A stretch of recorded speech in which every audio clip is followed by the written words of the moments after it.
Hi everyone. So we are looking into harder probability today, especially looking into mutually exclusive events and complementary events. Okay.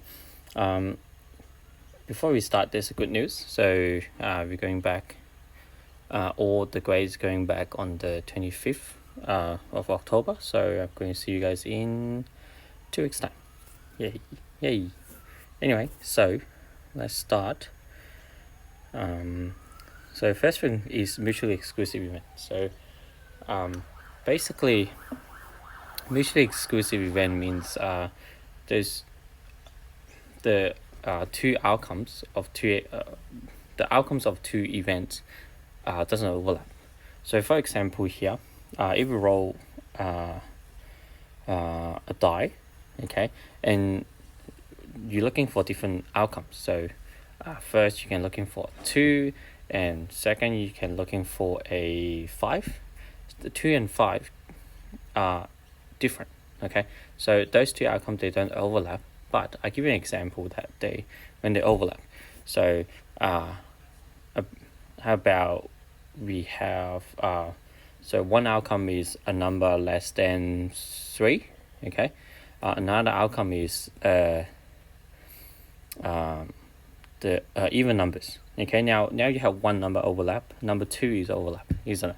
So when they have no overlap, we call those mutually exclusive events. Is no overlap outcomes.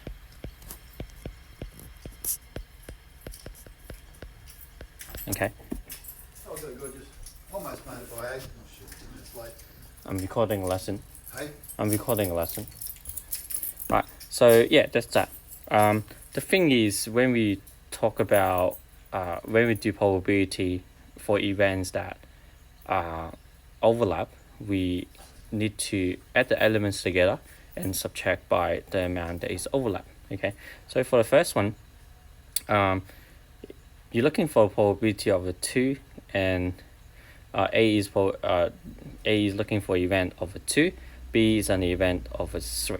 Okay, so 2 and 3 on the die, they not overlap, so they have nothing in common. So those are mutually exclusive.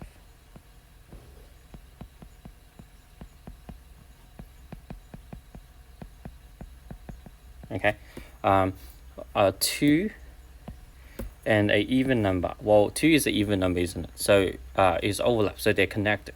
So it would be known mutually exclusive.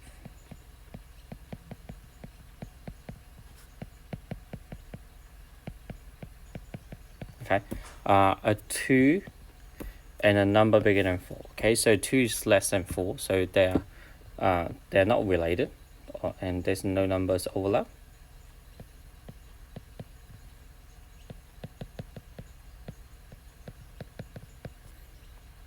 Mutually, I think I got an L for no reason.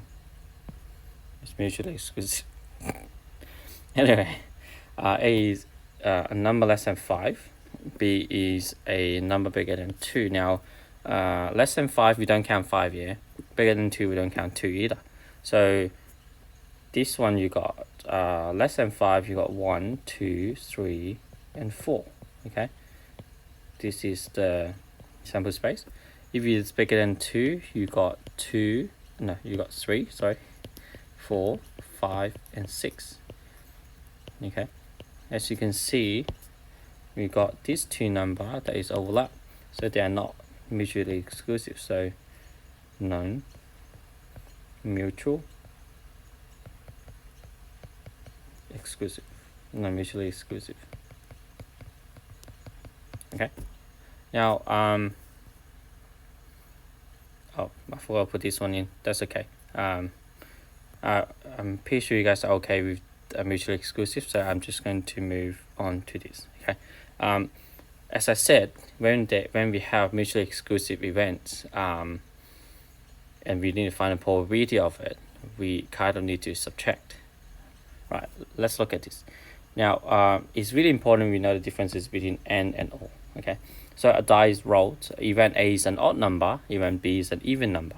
Okay, event C is a number less than 3. Okay, the best way to do this, especially for they have a small set of number, if we list them out. Okay, so if you look at odd numbers, you got 1, 3, 5.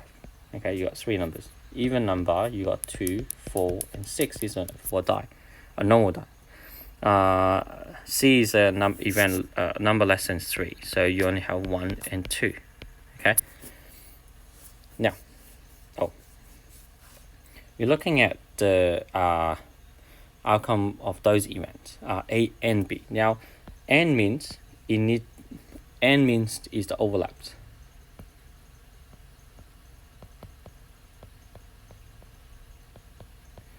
Think about it this way. So you need to be good looking and smart to be in our class. So you need to meet both of the criteria, isn't it? So it's the overlap. It's different from if you are smart or good looking, you can be in our class. So that means you can either be smart or you can be good looking, or both. Then you can join our class. So O and N are different. N need to meet both or even all the criteria. O means if you meet one of the criteria, you can join. Basically like that. So O is all including overlap.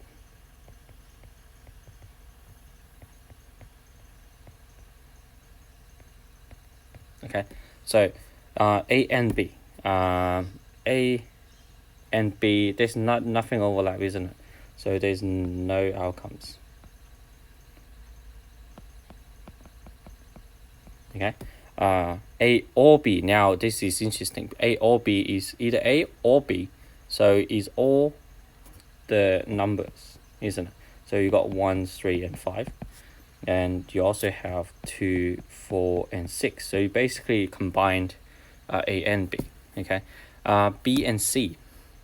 That's interesting. You need to be both B and C. Now B and C only have one number overlap, and there's only number 2 would be the criteria for B and C. Yeah. So last one, B or C. Now we add all those numbers together in B and C. So B you got 2, 4, and 6. Now C you got 1 and 2, but you already have 2, so you don't take the 2 into account. You just add the one that is extra. Okay. Normally we write in order, but you know. Morning, Nathan.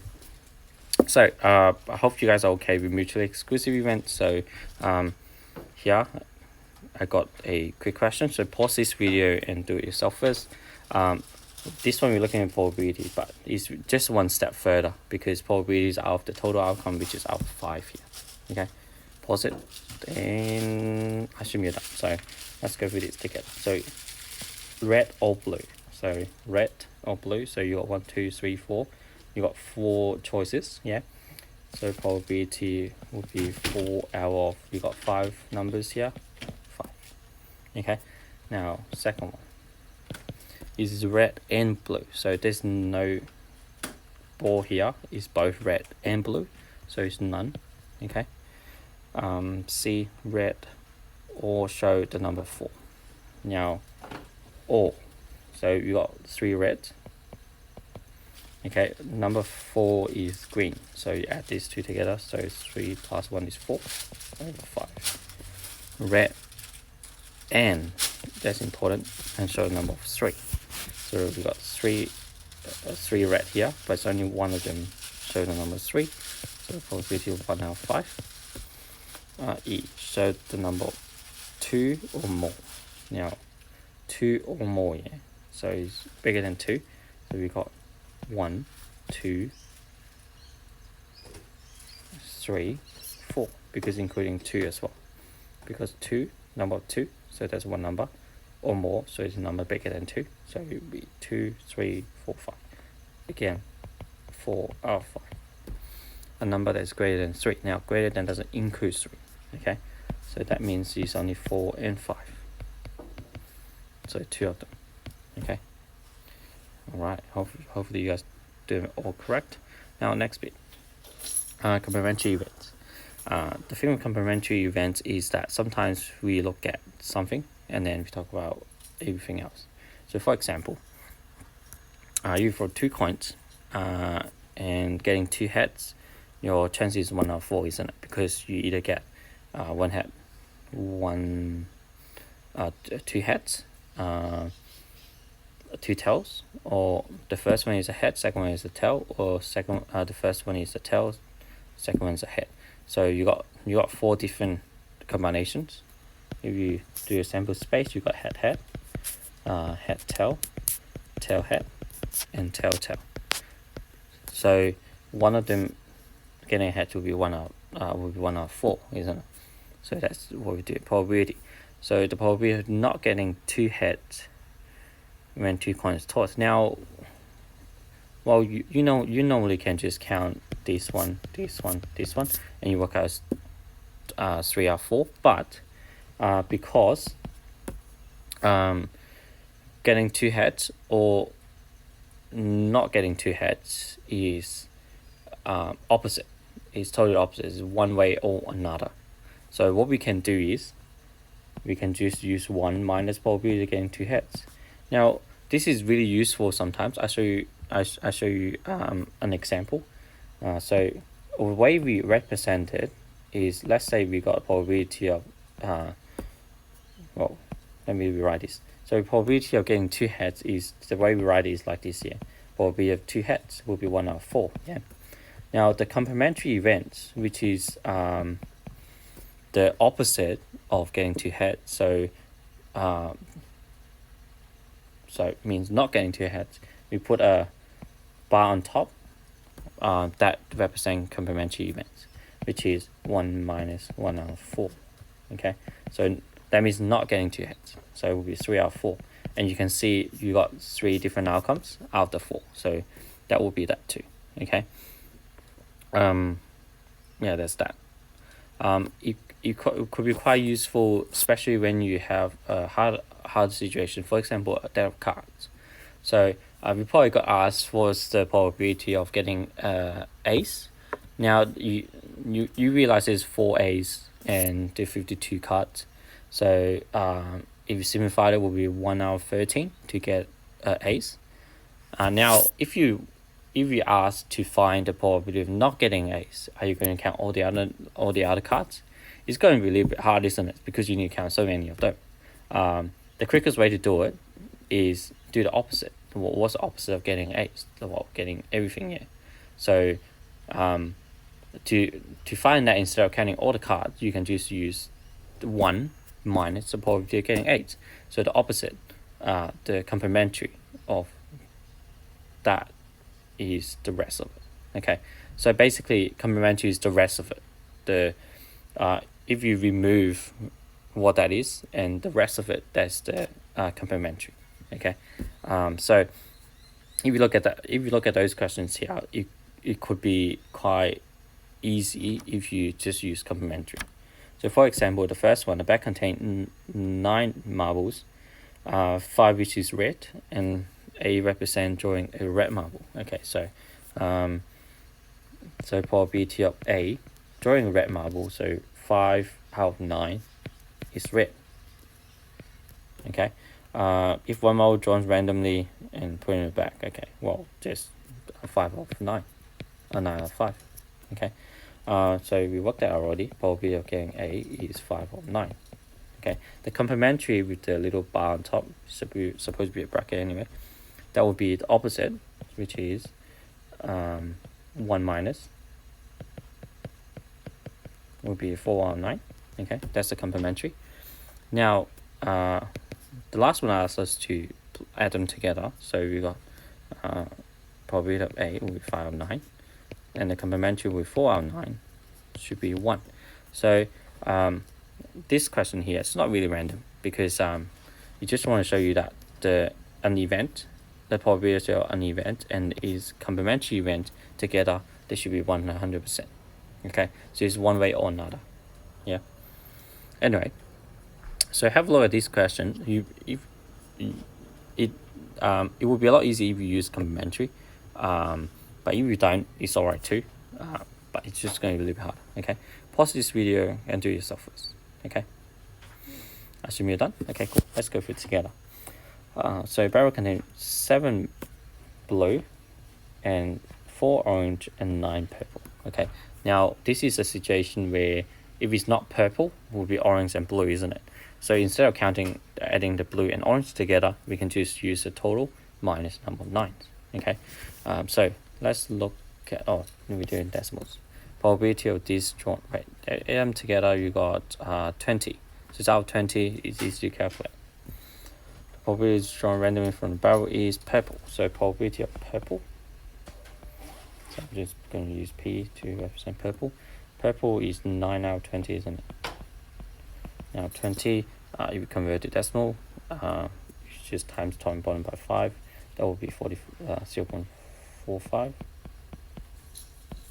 Okay, probably blue. Blue would be 7 out of 20. Okay, if you convert to decimal, that would be 0.35. Orange. Orange is 4 out of 20. Oh, that's a 1/5. That would be 0.2. Okay.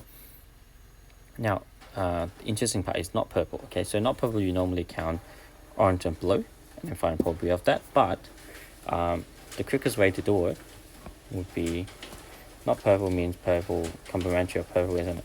So it will be 1 minus 0.45. It will be 0.55.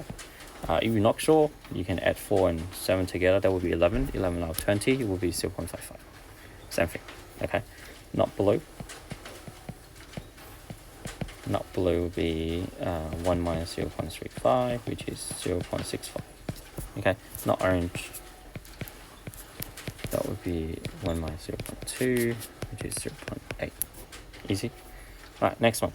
Number 1 to 20, we know usual paper and place in the box. One piece of paper is drawn at random. Find the probability that number is 23.